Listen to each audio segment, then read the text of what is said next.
উচ্ছে দিয়ে নোটে শাকের চচ্চড়ি আমার ঠাম্মার কাছ থেকে শেখার রান্না। উচ্ছে দিয়ে নোটের শাকের চচ্চড়ি বানানোর জন্য সবার প্রথমে উচ্ছে, নোটের শাক, ডাঁটা, আলু, বেগুন সব কিছুকে ধুয়ে একটু ছোটো ছোটো সাইজ করে কেটে রাখতে হবে।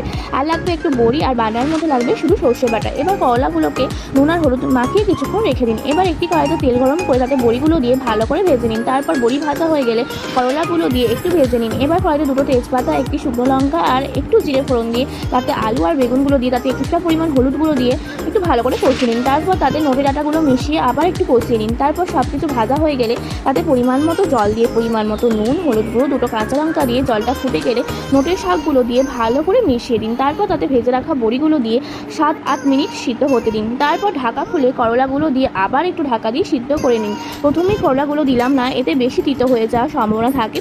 তারপর শেষে ঢাকা খুলে সব কিছু একটু ঘেঁটে দিয়ে সর্ষে বাটা দিয়ে তাতে একটু পরিমাণ তেল দিয়ে নেড়ে ঘেঁটে নামিয়ে নিন। হলেই তৈরি হয়ে যাবে নোটের শাক।